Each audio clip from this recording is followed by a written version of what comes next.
my wife Apoorva too, made it to us. Walking around here. Love that. Thank you guys. So you know what? I've been having conversations with you guys. Oh my goodness. Look at what I just got. Look at this piece of American art. I love this. I'm taking this home with me. And you know what? We're going to make this a little interactive. So I've been talking to many of you. You said you had good questions on your minds. I love New Hampshire. So I'm going to kick this off. And then we're going to open this up. I want to hear from a few of you before we wrap this up, all right? I'll tell you, my parents, they came to this country 40 years ago with no money. In a single generation, I have gone on to found multiple multi-billion-dollar companies. I did it while marrying my wife, Apoorva, raising our 2 sons, following our faith in God. That is the American dream. And I am genuinely worried that that American dream will not exist for my 2 sons and their generation unless we all do something about it. See, we're in the middle of a national identity crisis. Faith, patriotism, hard work, family. These things have disappeared, only to be replaced by new secular cults in our country. Wokeism, transgenderism, climatism, COVIDism, globalism, depression, anxiety, fentanyl, suicide.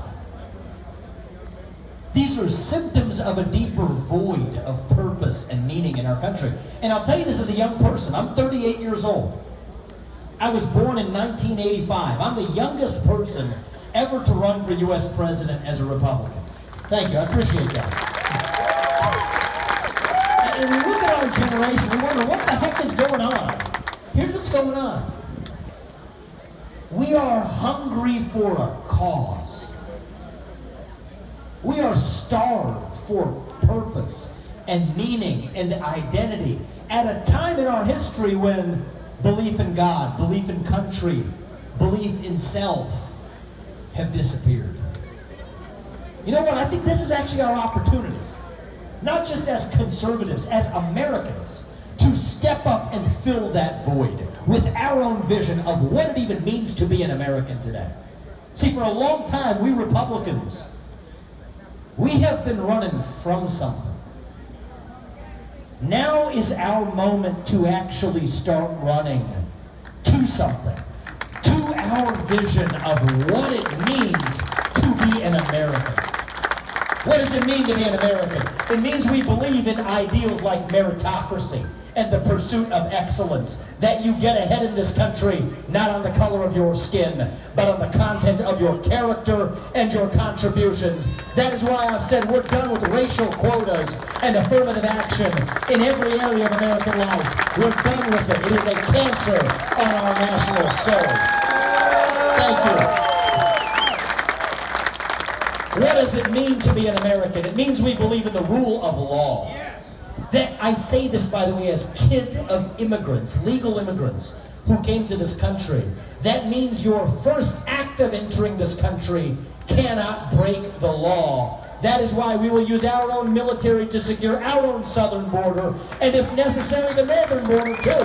That is what it means to be American, to stand for the rule of law. What does it mean to be an American? It means we believe in a radical dream that our founding fathers had 250 years ago. A radical dream that I have as a citizen today. That the people who we elect to run the government ought to be the ones who actually run the government. Not the deep state shadow government that runs the show today. So you know what?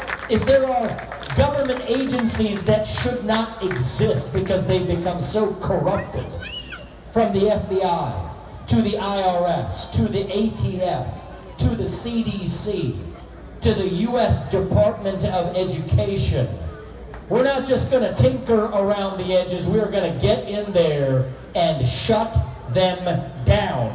That is how you revive the integrity of a constitutional republic. You see, these aren't black ideas or white ideas.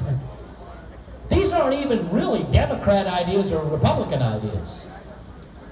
These are fundamentally American ideals that we fought a revolution to secure in this country. And you see, that's the real choice we face in this GOP primary. Do you want incremental reform, or do you want revolution? Revolution! I stand on the side of the American Revolution. I stand on the side of a revival of those 1776 ideals. That ideal that we, the people, create a government that is accountable to us, not the other way around. That we, the people, sort out our differences through free speech and open debate in a constitutional republic. Not in the back of palace halls in old world England. Not in the back of three-letter government agency buildings in Washington, D.C. today. That is what it means to be an American. And I'll tell you this, I'm not a politician. I didn't grow up in D.C. I grew up in the world of business. I've accomplished things in the world, but I'm coming in to get this done because for me, November 2024, that's not the destination. By January 2025, when I take office, that's not the finish line. No, it ain't. That is the start line. Yeah, it is. The finish line for me is January 2033. A new America. When I leave office after 2 terms, when my older son, he's not even yet in high school, what do I want to tell you that we actually did in this country? Everything you say. I want to tell you that we shut down the unconstitutional deep state, that we fired 75% of every federal bureaucrat in that bureaucracy, that we are actually a 3-branch constitutional republic, not 4. I want to tell you that we have declared independence from our enemy, Communist China, that we no longer depend on them for the shoes on our feet or the phones in our pockets. That much I know we can do. I want to tell you that we kept us out of World War III because we advance American interests instead of fighting foreign wars that don't advance our own interests. And in the meantime, we made our country stronger by growing our economy, by drilling, fracking, burning coal, embracing nuclear, putting people back to work by no longer paying them more to stay at home. That much I know we can do. But most of all, I want to tell you, in January 2033, that my 2 sons and their generation, that they are once again proud to be citizens of this nation. See, we have a crisis of national pride amongst young people. 60% of young Americans say they would sooner give up their right to vote than to give up their access to TikTok. I'm not making that up, but the only way we're going to fix that, you know, there's some things we can do. I think every high school senior should have to pass the same civics test that my mother had to pass in order to become a voting citizen of this country. Like, that much we can do. But the real way we're going to revive this country is all of us, not just me. All of you, I'm counting on you too, to start speaking your minds in the open again, to start speaking the truth, not just when it is easy, but when it is hard. You want to know the best measure of the health of American democracy? It is the percentage of people who feel free to say what they actually think in public. The only way we're going to do it is all of us starting to talk openly again. That is what this campaign is about. Speak the truth. Say what we will say at the dinner table. Let's say it in private. Let's say it and mean it without apologizing for it. God is real. There are 2 genders. Fossil fuels are a requirement for human prosperity. Reverse racism is racism. An open border is not a border. Parents determine the education of their children. The nuclear family is the greatest form of governance known to mankind. Capitalism is the best system known to lift us up from poverty. There are 3 branches of government, not 4. And the U.S. Constitution, it is the strongest guarantor of freedom in human history. That is the truth. We fight for the truth. We stand up for the truth. That is what will win us the American Revolution. That is what will win us the revolution of 2024. Thank you all. God bless you. We're going to open this up, take a couple of questions right there. Give you guys a chance to be heard before we wrap this up, and then we're going to go home. Right there, sir.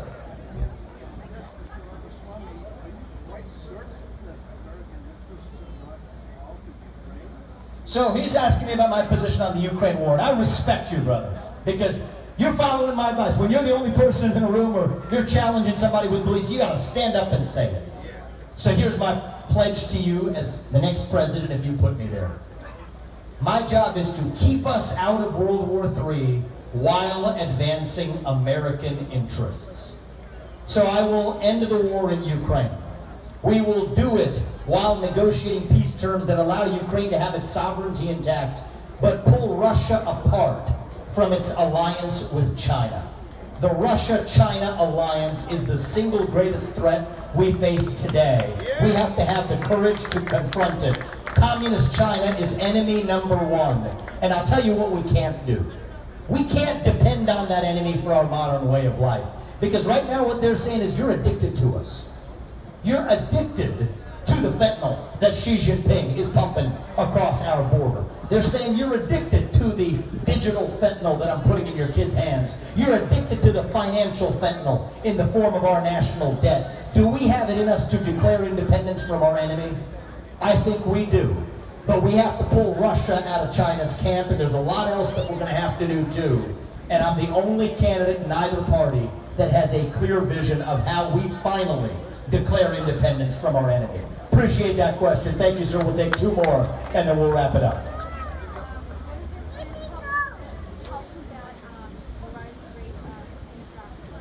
Human trafficking. So we got to confront this, because this is a real problem. Seal the southern border, number 1. Amen. We cannot tolerate this. The second thing, though, is we have a law enforcement problem, where the FBI is so busy prosecuting crimes that are parents showing up at school board meetings calling them domestic terrorists, that they're not actually doing their job when it comes to actually addressing child sex trafficking even in this country. So I say shut down the FBI. Move the good people at the FBI to other areas like the U.S. Marshals or the DEA, which is doing a better job on the fentanyl epidemic, or other agencies that haven't yet been corrupted. Because for me, you see, these aren't just slogans, shut down the FBI, it's a reality. 35,000, 20,000 of them will go home, but 15,000 we're going to move to other areas where they actually are able to get the real job done without corruption. And then if we're being really honest, like let's get real, we have a demand side issue in this country. And I don't think that social media, which is where most of these kids are even setting up the rendezvous with their predators, I don't think that young kids should be using addictive social media just like they shouldn't be using cigarettes. And yes, I have the courage to say kids aren't the same as adults. Last question in the back there, brother, and then we're going to wrap this up. Your thoughts on Social Security? And you, sir, since you stood up too, I'll take you both of them. Come on. My question is, what's your take on big tech? Like, for Good. example, Big tech and entitlement spending Social Security. So, listen up. The thing we need to solve our problems first is economic growth in this country.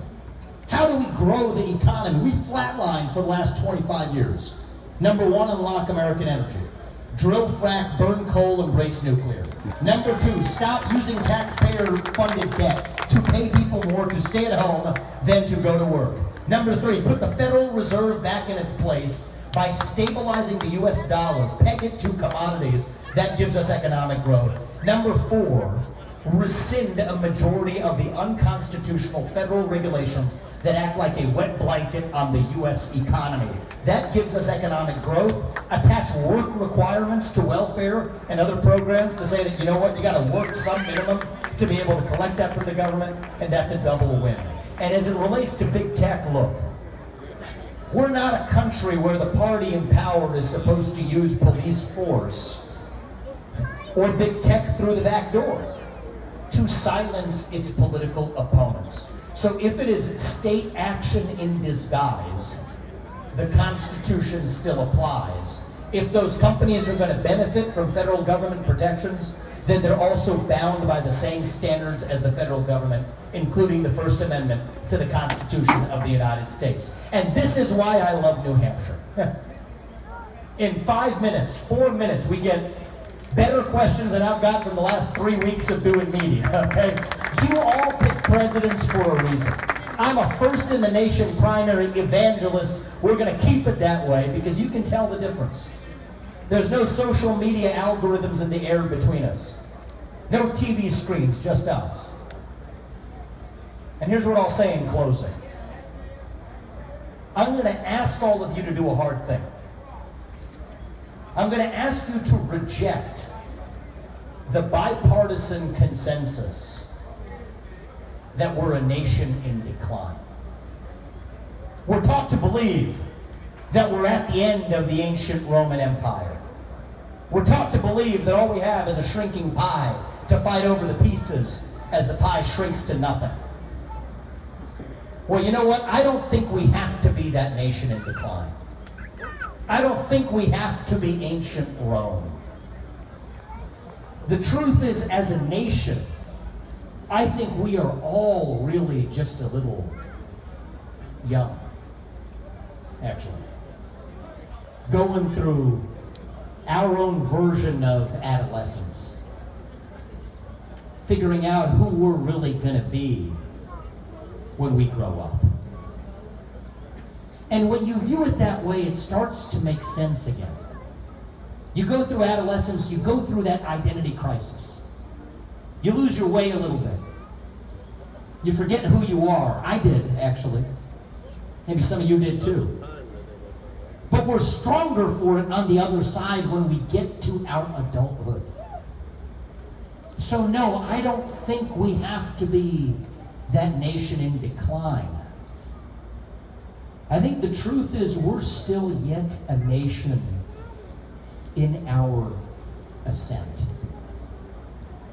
Maybe we're in the early stages of our ascent. Maybe we're not even yet at base camp on our way to that mountaintop. Still that shining city on a hill. Still that country where we can tell our kids and look them in the eye in good conscience without wincing and actually tell them we mean it.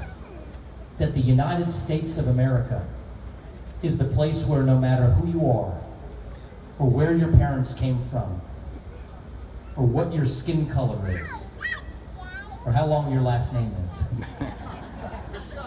that you still get ahead in this country with your own hard work, your own commitment, your own dedication, and that you know what?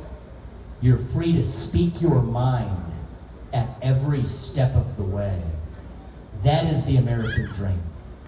That is what we are running to. And that is what we together will revive to save this great nation. Thank you. God bless you.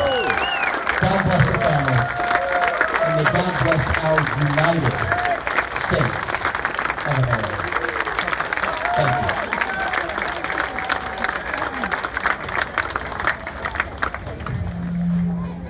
Wow, Vivek. Good speech. Thumbs up.